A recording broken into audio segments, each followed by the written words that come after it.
That's two in a row, baby. This one coming in extra time. Hawks win again, 4-3 against the Columbus Blue Jackets. This one being in overtime. They pick up the big 2 points. And how about this team getting two big, huge road wins against the Blue Jackets? Now, before we talk about the game, I'd like to talk about the trade deadline, which was the day of this game. So there were a plethora of trades that the Hawks made. So I guess it's probably just appropriate to go over them and see what happened. So I've got my phone right here. It's got the trades. First off, a trade with Vancouver that we had, which was Adam Gaudette from the Canucks, and we traded Matthew Highmore. An interesting move. Doesn't seem like it's like star players because Matthew Highmore, he's been out, and I haven't seen like anything from Highmore at all this season. And it's a bit sad to see him go, partially because he had a couple big goals in last year's qualifying round series against Edmonton, including I think he did score a game winner or a game tire. I forget which one. It was one of the two, but Highmore got a huge goal for the Hawks in that series. I think he got a second one later in that series, but he came through. He was the fourth line man who was scoring. This year, it looks like Ryan Carpenter has taken that job. This next one saddens me a little bit because we just traded Carl Soderberg back to the Colorado Avalanche. Now, I don't hate the Avalanche, not by any means. Despite them being in the same division, I actually quite like the Avalanche. But we traded Carl Soderberg, who's actually been pretty good this year. He's gotten quite a handful of shots in the back of the net. I liked what I was seeing from him. He's probably going to do just fine back in Colorado. Could possibly get a cup this season, depending on how Colorado does. I wouldn't be surprised if they won the cup. But the Hawks get Josh Dickinson and the rights to Ryder Rolston.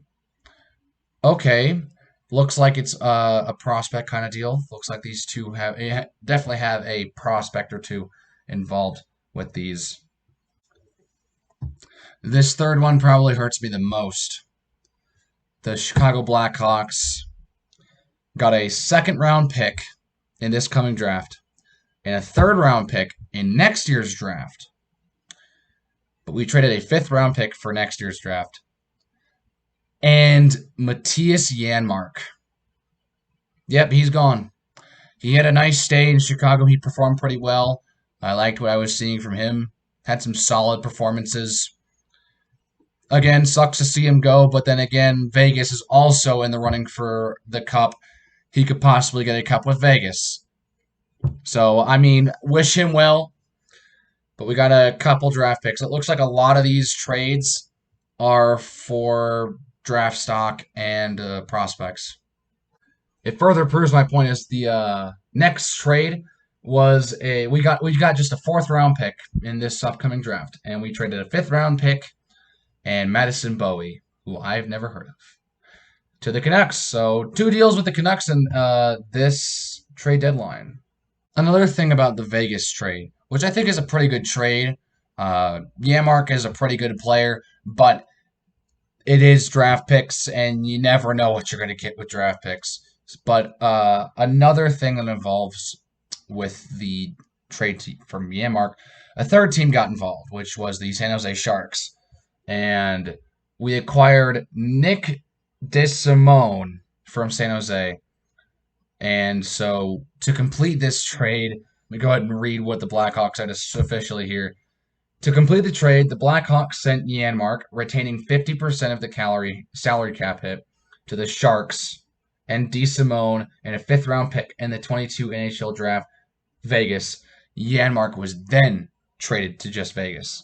So I don't really know how that works, but that's the official statement, and I feel like it just kind of is a little bit necessary. So if I'm reading this correctly, Janmark was initially going to be traded to San Jose, but ended up being traded to Vegas. I don't know if that's right, but whatever. 3-team trade, very complicated. But hey, you get a second round pick. You got 2 second round picks in this draft. It's pretty good. You could get some pretty good stuff in the second round still. So the Hawks took this trade deadline to bolster draft selections for this year and next year, basically, which I don't think is necessarily a bad thing. We lost Soderberg and Janmark. That was really all we lost.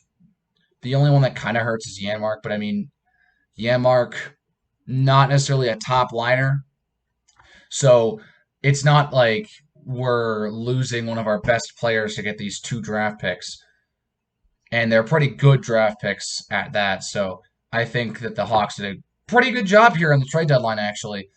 They usually don't do much in the trade deadline. Either that or don't do good in the trade deadline. So I kind of like what Stan Bowman did here. Did a couple moves to get some draft stock here. So I guess that's enough talk about the trade deadline. That's a nice, wonderful talk. Let's talk about the game.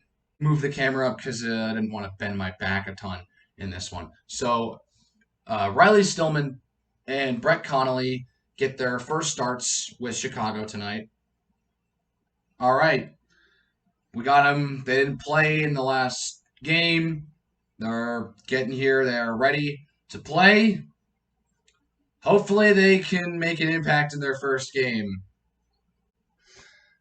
And indeed, do they make an impact? With just about 6 minutes to go in the period, the Hawks tried to clear it. The Jackets end up giving it right back to Seth Jones as he starts in their attack, but he ends up getting rid of that puck really fast and fires a perfect lead pass to someone I don't even know, and I can't recall right now. But regardless, they get behind Stillman and Kalynuk. And of course they fire it past Lankinen. Like, my gosh, they let up a breakaway chance like that. Of course they're going to score. Mateau gets the goal, and the Blue Jackets strike first in this one. A few minutes later, the Hawks are on the power play.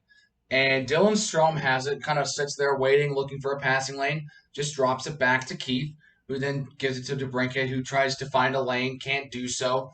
He then finds Duncan Keith wide open, so he just thinks, let's go ahead and set up Duncan Keith, which is exactly what he does. And Duncan Keith goes absolutely howitzer on Korpisalo and beats him. Just wow. What a goal by Duncan Keith. That one was all power, all speed. If Korpisalo made the save on that shot, that would have been unbelievable. But he didn't. Hawks get the power play goal. They have power play goal in 2 straight games. I like that. I like seeing that. In the second period, as it starts, about 2.5 minutes in, Vinny Nostroza throws it on Korpisalo when he makes the save. But then, I don't know what happens, but I think the puck squirted out, and then everyone in a 15-foot radius decides to collide on that puck. And Korpisalo kind of does a little thing in front of the net, that like one pose where they go like this and they're laying on the floor, something like that. Covers the entire goal line with his body. And the whistle blew. It looks like the puck probably did go in the net eventually, but the play was whistled dead, so there was no goal on the play, and the Hawks don't capitalize on that opportunity. A few minutes after that, Domi and Laine getting a couple passes together as they move it into the Hawk zone. They try to get a lead pass to Gavrikov. He can't get it. He's behind the net. He gets it back out to Domi. Domi hangs onto it for a second and finds Laine in a defensive position, sets him up. He one-times it and scores. Patrick Laine gets Jackets on the board again in a 2-1 lead for Columbus. Patrick Laine getting that big goal for the Jackets, and that one's rough. Good passing by the Jackets. And to be honest, there really wasn't much here in the second period. The second half of that period was nothing. A whole bunch of nothing. And we go to the third with Columbus up 2-1. So the Hawks enter the third period with a power play, not just any power play, but they're in the midst of a double minor power play as the Jackets committed basically 2 penalties in the same second. Max Domi was then charged with 10 minutes of misconduct, so he's in the box for 10 minutes. And on the power play, Cam Atkinson gets a face-off win from the Jackets, and he lifts it over their blue line, and it lands like just at the Hawks' blue line, and it finds the stick of Alexander Texier, and he moves in with Keith defending him. He's able to get by Keith, gets around Lankinen. He's kind of diving there, turns around, reaches his stick out, and blocks a potential pass to blast it into an empty net. And Duncan Keith's able to recover and get the stop, get control of the puck again before he's kind of, hit to the ground and plays whistle dead. Hawks avoid a really close one right there. Moving on, here is a play a couple minutes later after that. Power play over. Hawks did not score on that double minor power play. But Kane moves in, cross center ice, as he usually does. Comes in, cross ice pass to Philip Kurashev. He puts it on Korpisalo. Korpisalo can't make the save, and it squeaks by him. And the game is tied. Philip Kurashev gets the goal, and that's a big one for Kurashev, especially here in the third period when the Hawks are down. You don't see many goals from them, especially as of late. They have not gotten many goals when down in the third. A few minutes later after that, Kampf and Connolly are battling along the boards for this puck. Kampf can't get it. Connolly is able to kind of win this. He emerges with the puck, hesitates on an initial shot, cuts across the ice a little bit more. Then he fires a shot, and I don't know, I think it just got under the pad of Korpisalo and into the corner of the net. Brett Connolly, in his first game in Chicago, gets a go-ahead goal here in the third period. A huge goal for the Hawks, and it comes from a man who was traded to the team less than a week ago. Brett Connolly, the unexpected hero in this game so far. And then in just a few minutes after Connolly gives the Hawks the lead, Laine takes it from behind his own goal line and walks through the entire Hawks defense.